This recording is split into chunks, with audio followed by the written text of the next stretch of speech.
मैं सबसे पहले श्री राम गोपाल बजाज से अनुरोध करूंगा कि वे शमशेर की प्रसिद्ध कविता टूटी हुई बिखरी हुई का पाठ करें।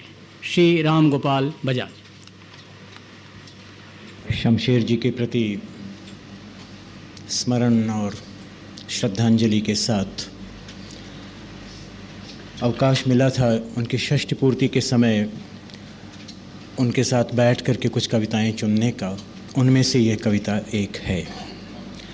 मैं वंचित होऊंगा कि उनके परवर्ती कवियों के मुख से कविता पाठ नहीं सुन पाऊंगा, क्योंकि नीचे एक प्रदर्शन है जिसमें मुझे जाना है। टूटी हुई बिखरी हुई। टूटी हुई बिखरी हुई चाय की दली हुई पाँव के नीचे पत्तियाँ मेरी कविता। बाल झड़े हुए, मैल से रूखे, गिरे हुए, गर्दन से फिर भी चिपके। कुछ ऐसी मेरी खाल मुझसे अलग सी मिट्टी में मिली सी। दोपहर बाद की धूप छाह में खड़ी इंतज़ार की ठेले गाड़ियाँ जैसे मेरी पसलियाँ। खाली बोरे सूजों से रफू किए जा रहे हैं जो मेरी आँखों का सूनापन है। कबूतरों ने एक गज़ल गुनगुनाई, मैं समझ न सका रदीफ काफ़िए क्या थे। इतना खफीफ, इतना हल्का, इतना मीठा उनका दर्द था। आसमान में गंगा की रेत आईने की तरह हिल रही है। मैं उसी में कीचड़ की तरह सो रहा हूँ और चमक रहा हूँ कहीं न जाने कहाँ। मेरी बांसुरी है एक नाव की पतवार जिसके स्वर गीले हो गए हैं। छप छप छप मेरा हृदय कर रहा है छप छप छप। वह पैदा हुआ है जो मेरी मृत्यु को संवारने वाला है। वो दुकान मैंने खोली है जहाँ पॉइज़न का लेबल लिए हुए दवाइयाँ हंसती हैं।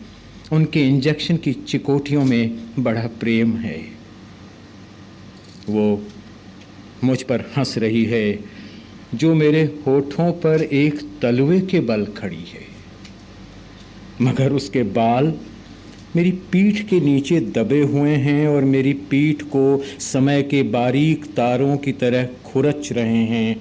उसके एक चुंबन की स्पष्ट परछाई मुहर बनकर उसके तलवों की ठप्पे से मेरे मुंह को कुचल चुकी है और उसका सीना मुझको पीस कर बराबर कर चुका है। मुझको प्यास के पहाड़ों पर लिटा दो जहां मैं एक झरने की तरह तड़प रहा हूँ। मुझको सूरज की किरणों में जलने दो ताकि उसकी आंच और लपट में तुम फव्वारे की तरह नाचो। मुझको जंगली फूलों की तरह ओस से टपकने दो ताकि उसकी दबी हुई खुशबू से अपने पलकों की उनीदी जलन को तुम भिगो सको, मुमकिन है तो। हाँ, तुम मुझसे बोलो जैसे मेरे दरवाजे की शर्माती चूलें सवाल करती हैं बार बार मेरे दिल के अनगिनती कमरों से। हाँ, तुम मुझसे प्रेम करो जैसे मछलियाँ लहरों से करती हैं जिनमें वो फंसने नहीं आती, जैसे हवाएं मेरे सीने से करती हैं जिसको वो गहराई तक दबा नहीं पाती। तुम मुझसे प्रेम करो जैसे मैं तुमसे करता हूँ। आई नो, रोशनाई में घुल जाओ और आसमान में मुझे लिखो और मुझे पढ़ो।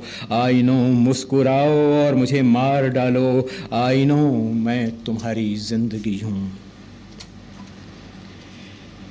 एक फूल उषा की खिलखिलाहट पहनकर रात का गड़ता हुआ काला कंबल उतारता हुआ मुझसे लिपट गया। उसमें कांटे नहीं थे, सिर्फ एक बहुत काली, बहुत लंबी जुल्फ थी जो ज़मीन तक साया की हुई थी जहाँ मेरे पाँव खो गए थे। वो गुल मोतियों को चबाता हुआ, सितारों को अपनी कनखियों में घुलाता हुआ मुझ पर एक जिंदा इत्रपाश बनकर बरस पड़ा।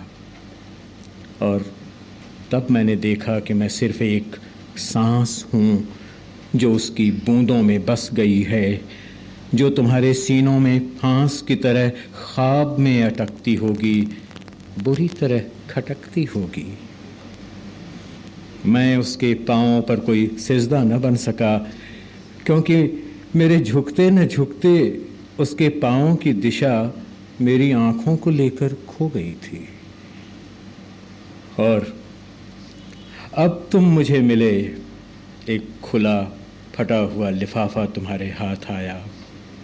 बहुत उसे उल्टा पलटा, उसमें कुछ न था, तुमने उसे फेंक दिया।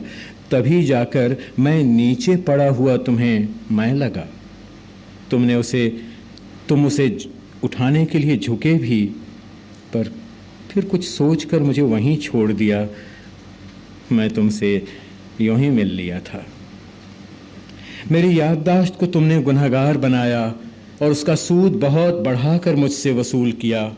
और तब मैंने कहा, अगले जन्म में मैं इस तरह मुस्कुराया जैसे शाम के पानी में डूबते पहाड़ गमगीन मुस्कुराते हैं।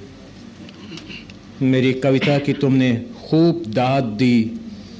मैंने समझा तुम अपनी ही बातें सुना रहे हो। तुमने मेरी कविता की खूब दाद दी।